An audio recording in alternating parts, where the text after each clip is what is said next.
Welcome to this week's Halacha Shir. It's entitled Fasting for Dropped Tefillin, and it is of course connected to this week's Sedra. At the end of Parshas Bay, we have reference to the Tefillin, and we refer to Tefillin, and therefore it's a good segue into this topic. And it's a bit of a confusing topic because people are not quite sure what to do. If you drop your Tefillin, do you have to fast? There seems to be a minhag. Is it enough to give tzedakah? What if you just see a pair of Tefillin which are dropped? They're not yours, perhaps. When do you have to fast? Can you push off the fast to a shorter winter day? So lots of these questions hopefully will be addressed in this shir. I give thanks to Rabbi Doniel Rosler I once heard a shir of his on this topic, and he collated some interesting makuros, which is what I'm going to present to you today. So if you're listening online, please email me at j.golker@gmail.com and I'll send you the handout. The starting point is a Magen Avram. The Magen Avram says in Siman Mem Dalet Sif Cotton Hey, Nagu ha'olam lehis'anos k'shenoflu tefillin al ha'aretz. The minhag is that if tefillin fall to the ground, we fast. The Mishnah Berurah says in the next box, which is Sif Cotton Gimel in the same in Siman Mem, the Mishnah Berurah says, Na'agim ha'olam lehis'anos. The minhag is to fast k'shenofa tefillin miyad al ha'aretz. Below natikon. That's only when the tefillin fall not in their cover. V'uadin k'shenefel sefer Torah. Afilu ben artikon. And so too the minhag is to fast if the sefer Torah falls, even if the sefer Torah has got its cover on. It's got a mantle on. If it's cover on, you would still have to fast. So there's a big difference between tefillin and sefer Torah. A sefer Torah, Rachmana litzlan, falls. I remember once hearing about a shul here in the UK that the person hadn't put it back properly the time before, and sadly the person who did Pesicha, he opened up the Aron HaKodesh, and the Sefer Torah just fell out. And of course the Sefer Torah was not being leaned from, and it was covered and wrapped, but yet it was appropriate to fast in that situation, which is I think what the Rabbi in that shul paskend. And there is a difference between that and a Sefer and Tefillin. Tefillin, you only fast if they fall when they're not in their cover at all, whether that means the actual tefillin bag or in the bias itself. We know that you have a bias, you put your tefillin in the bias and you wrap it up afterwards. If it falls in that situation, then, says the Mishnah Berurah, you would not have to fast. And then he says, so you may not have to fast if the tefillin fall when they're in their bag or they're covered in the bias. But the minhag is to give tzedakah. Now the Aruch HaShulchan says in Siman Mem Dalet Sif Gimel, "Mashenagu ha'olam kashal de siba noiflim hatefillin al ha'aretz the misanim onosim al tzedakah k'shenofel bartiken ein tzarich krum."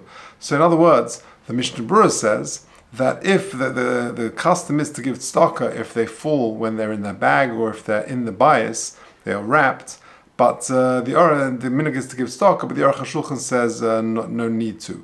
So, just to summarize what we've said so far, if the tefillin falls when they are not in their bag or they're not in the bias, then the minhag is to fast. If, however, they fall when they're in the box or in the tefillin bag, then there is no need to fast, as opposed to a Sefer Torah. When that falls, the minhag would still be to fast. But with regard to tefillin, if they fall in a box or in the tefillin bag, whilst there's no need to fast, the Mishnah Berurah does cite a custom to give tzedakah, but the Aruch HaShulchan says that is not needed. Now, what are the alternatives to fasting? So the Shulchan Aruch says in Tov Kuf Ayin Aleph Sif Aleph, Hayeshev Batanis, someone who is fasting.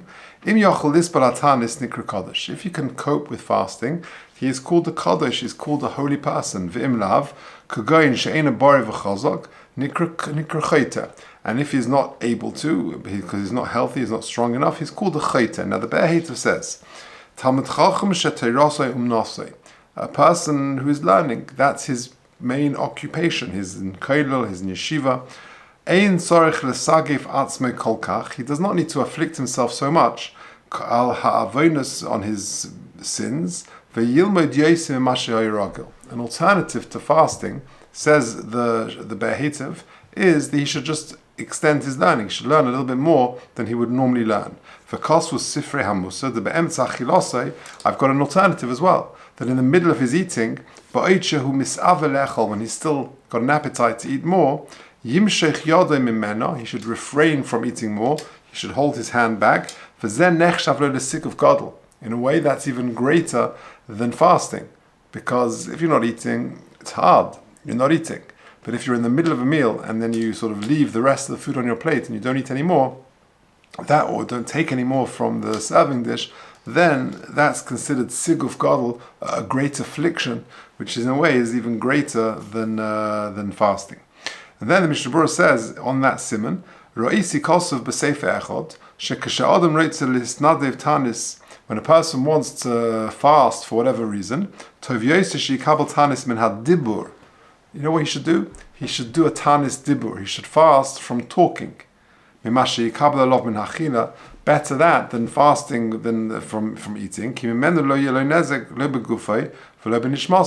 Because if a person refrains from talking, there is no physical damage and there is no damage to his neshama.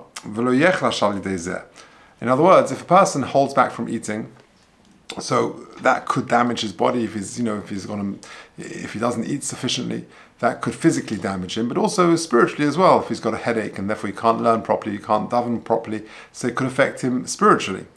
But Mashenke, not speaking, it's not going to affect him physically or spiritually. On the contrary, the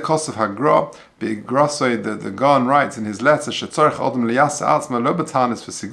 a person should afflict himself not with fasting or with self-afflictions of some sort.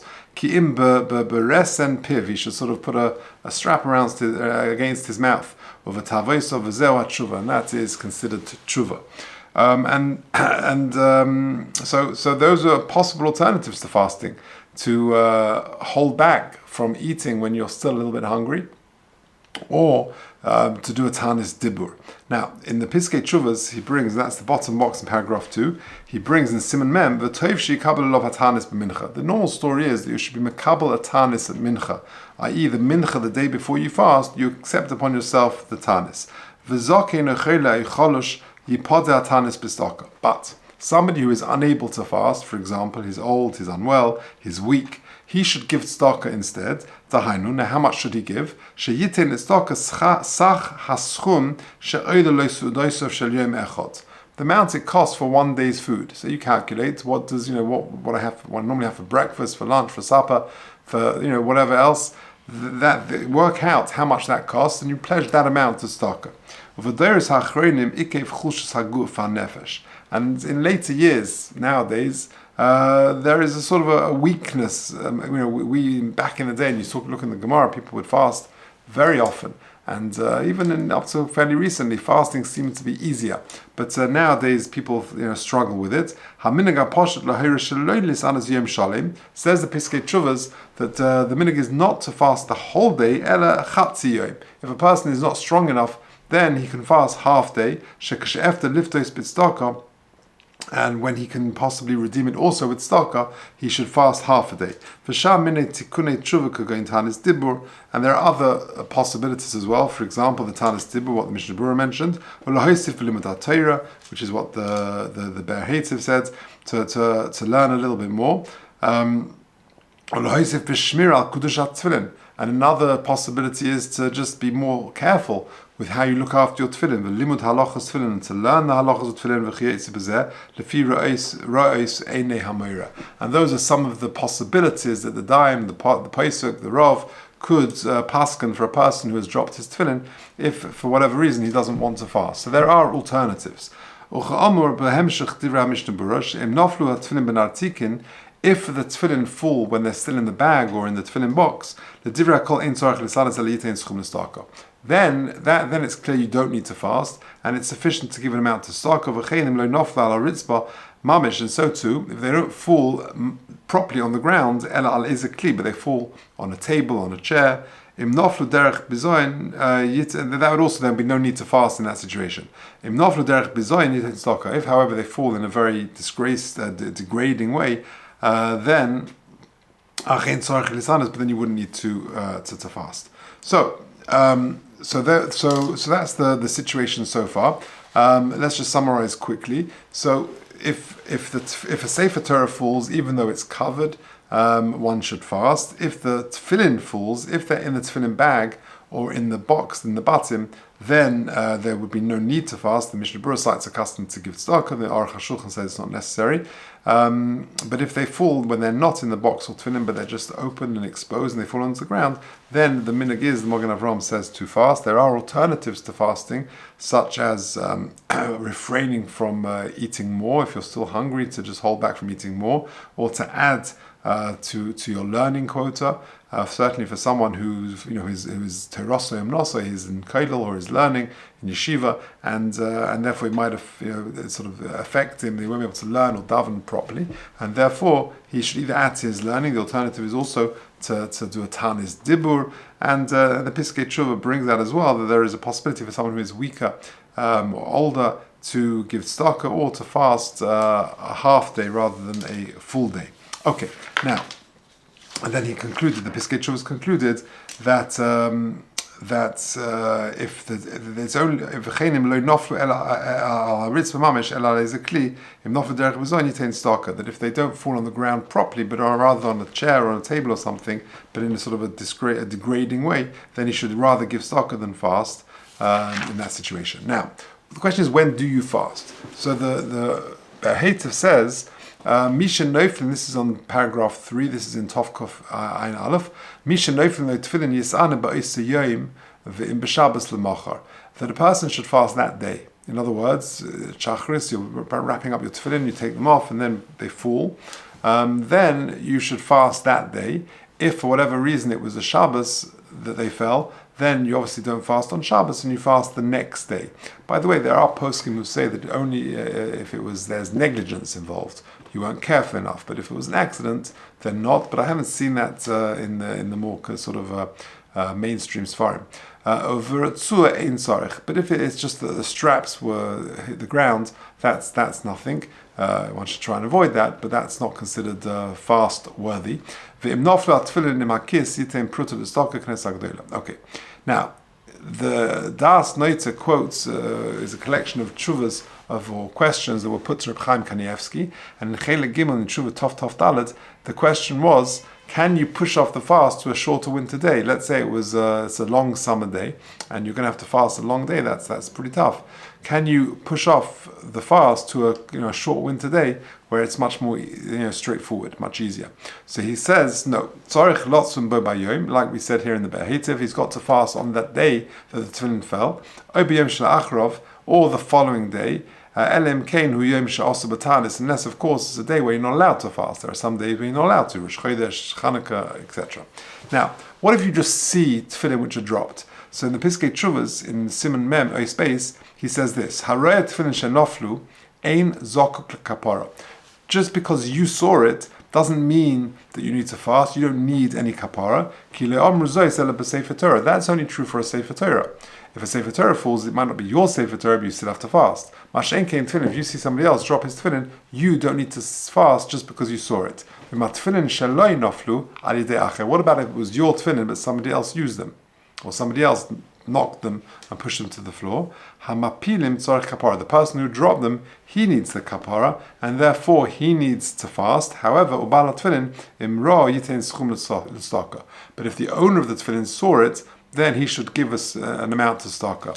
Achim lo ra'ah, but if he didn't see it, ein zokuk lekapara ela hamapile. But if he didn't see it, only the person who dropped them would need to fast. The tefillin pesulim shenoflu miyodo ein zokuk lekapara. Tefillin which happen to be pasul, that they fall, that does not need a kapara. It's only kosher tefillin that we are talking about. So there we have it. It's a useful sort of overview about the halachas of fasting, or the alternatives for dropping tefillin. And the Mitzvah Hashem, we should be more careful with the kedusha of the tefillin, and hopefully this will all be theoretical and not practical.